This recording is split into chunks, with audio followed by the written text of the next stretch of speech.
baboy, isda, beef, chicken, spam, hotdog, longganisa, tocino. Anong ulam?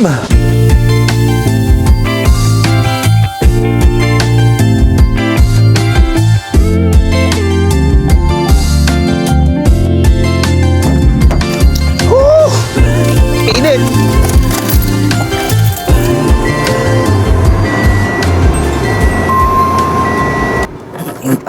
Init. Welcome to Stateside. Another day. Another $20 ulam challenge. Maghahanap tayo ng uulamin ngayong araw na to. Dahil yan ang pinakamahirap isipin sa araw-araw. Kung anong ulam. Well, nisip kong magluto ng, of course, pag sinabing ulam is, budgetin natin ang ating $20 kung ano ang maluluto natin na hindi lang para sa sarili ko, kundi para sa buong pamilya. So maghahanap tayo ng pwedeng lutuin or ulamin sa halagang $20. Last video ko is nakapagluto ako ng pushit. Yan ang ating $20 challenge. Ngayon, nahanap ako ng kung anong pwede nating maluto sa halagang $20.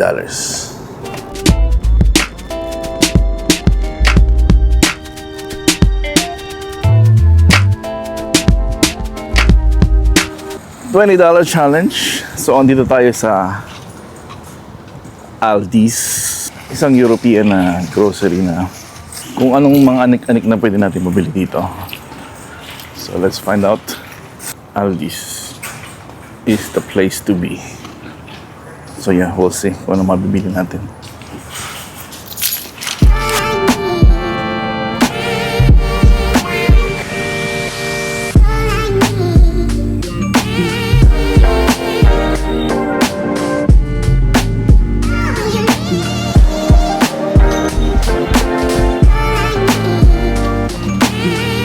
Meron mo silang mga dilata.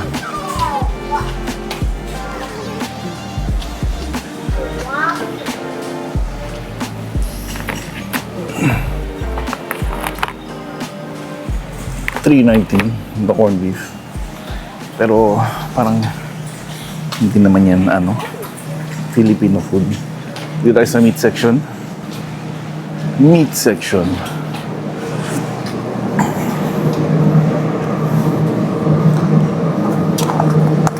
Pork chop na manipis.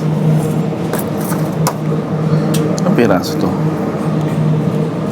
6. Pwede na to.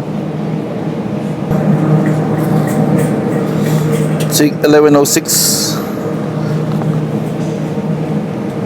Pwede naman to. Parang okay itong pork chop kasi mayroon siyang buto. Aray! Pork steak, yes. Luto tayo ng pork steak. Mandudugas na lang tayo ng box. Wala silang cart. Kukuha na lang ako ng box. Ayan, box.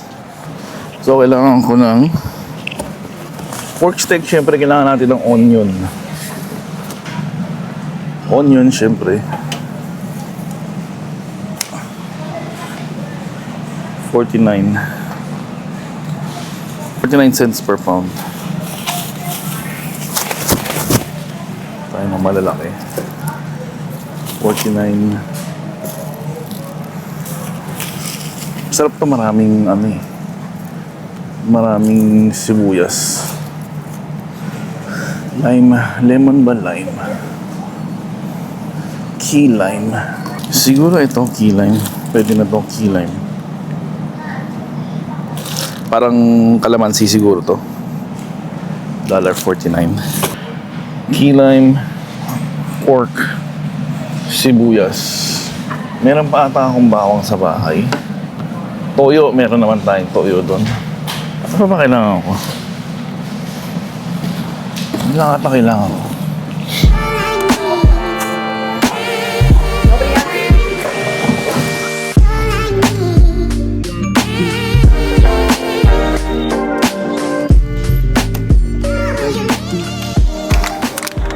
So, meron pa akong sukling $6.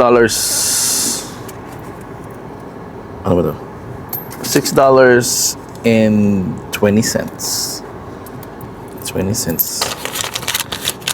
So let's cook. So let's go home. Luto na tayo ng pork steak for today. May ulam na tayo sa halagang $13.60. Siguro abot din naman ng 20 yon dahil yung ibang mga sangkap is meron naman ako sa bahay, like yung bawang, toyo, yung I think yung paminta meron naman sa bahay. So pasok pa rin, $13.60. Meron ka ng pork steak para sa pamilya mo. So yun naman kung siguro ako lang bili na lang ako ng mga lutong ulam. Yun nga lang, isang kainan lang. Pero dahil for a family of 5 to 6 people is kaya nyo mag-budget ng ulam sa halagang $20. Alright. Key lime. 3 malaking sibuyas na puti. At ang ating 3 pounds na pork chop. So yun lang. Ang gagawin natin is paano ba? I-marinate ko lang tong pork chop. Ilang piraso ba to? 5 piraso. Malaki naman. Pwede natin tong hiwain sa gitna para dumami. So, i-marinate ko lang tong pork chop na nabili ko. So, for $11, pinahati natin sa gitna para madami. So, hinati ko lang mga ganyang size. So, lagay ko lang sa isang lalagyan. Ito malaki Mabuto kasi siya. Mabuto. So, itong ating pork chop, i-marinate lang natin. Sibuyas.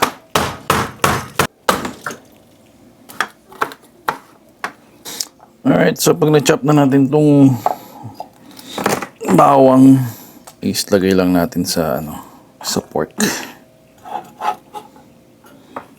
Kailangan ko rin pala ng key lime.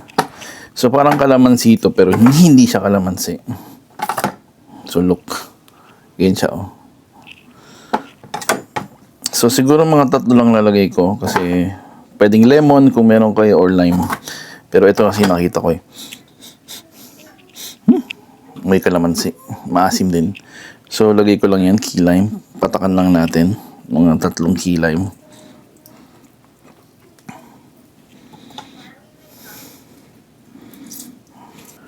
Oyster sauce. Meron pala akong Marca Piña. Marca Piña ang soy sauce ng Pilipino. Half cup. So, i-marinate lang natin siya ng siguro 30 minutes. 30 minutes. Pero 30 minutes lang na ma-marinate. Matutulis tong mga buto Okay lang yan. Maluluto naman yan. May kulang pa pala to. Nalimutan ko. Kulang pa pala ng paminta. Kaya ng paminta.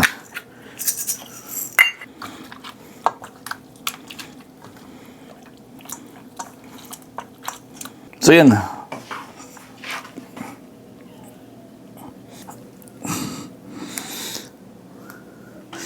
So habang minamarinate natin to is yung ibang sangkap lang i-ready na lang natin.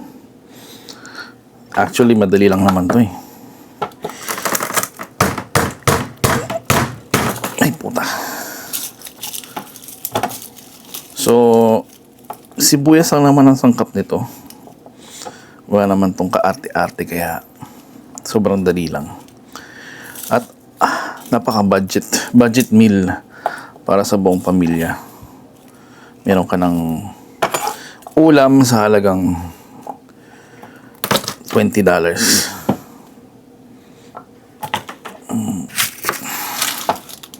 Balatan lang natin tong sibuyas. Iwan lang natin yan ng ganyan. Pork steak is maraming sibuyas. Ibibreak lang natin na parang pang onion rings. So kaya madami to. Yung iba, pwede na natin ipanggisa.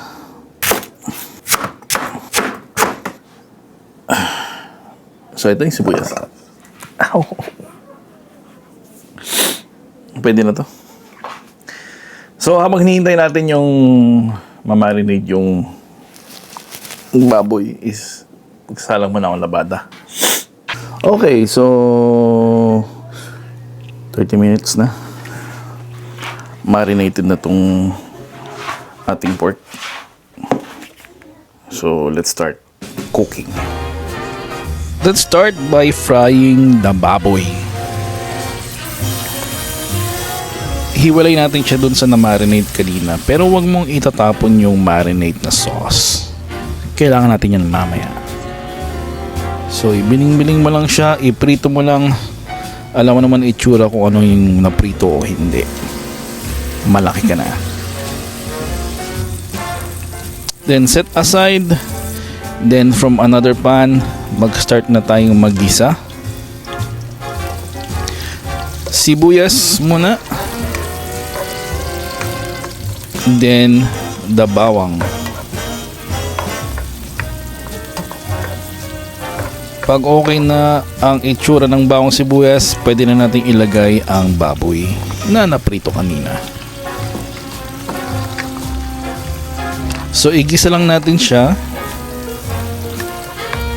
ng certain minutes. Then pwede na natin ilagay yung na-marinate na sauce. Pero kailangan mo ng strainer dahil sasama yung bawang at saka yung mga buto-buto. Mapait yun. Tubig, 2 cups ng water. Then hayaan lang natin siyang kumulo.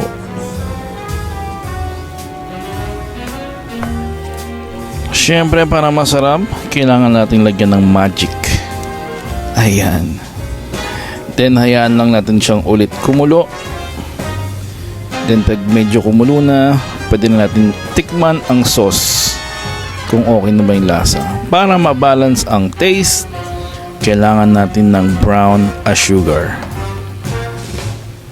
Ihalo lang natin siya sa sauce. Then hayaan lang natin siyang ulit kumulo.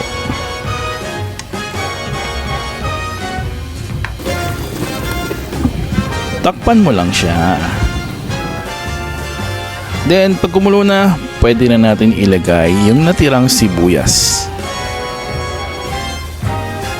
Yun sandamakmak na sibuyas. Maraming sibuyas.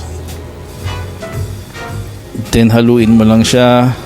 Then cook for another 3 minutes.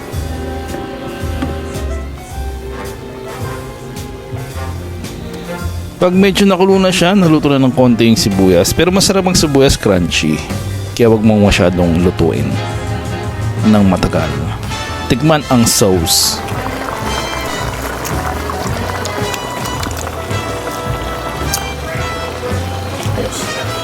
Simpleng-simple lang, napakadaling lutuin.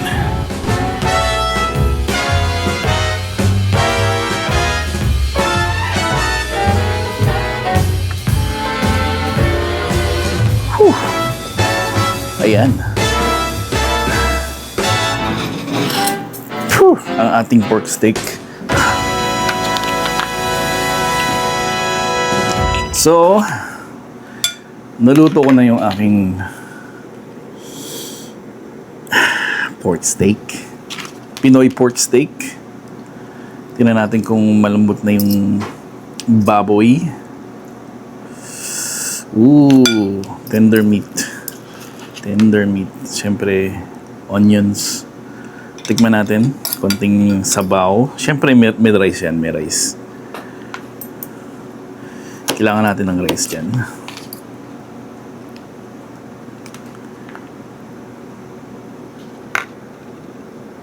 Pinoy pork steak. Mainit. Mm.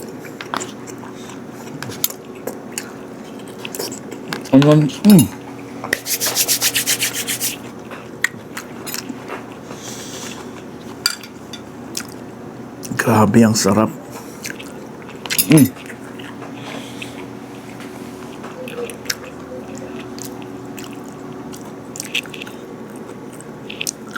Suabe. Suabing suabe.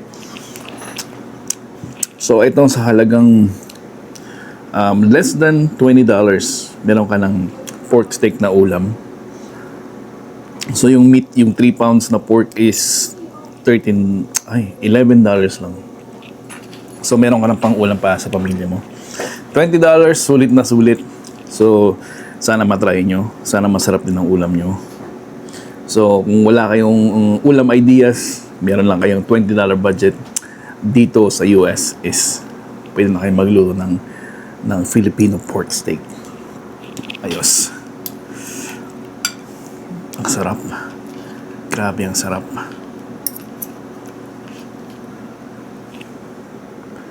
Pinoy pork steak.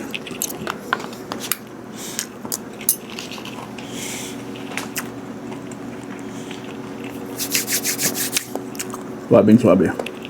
Anyways guys, maraming salamat sa pag-support sa aking munting channel, and sana meron kayong napulot na ulam ideas for today. And I hope you have a great weekend. Mabuhay ka and mabuhay kayong lahat. Ayos. Pork steak.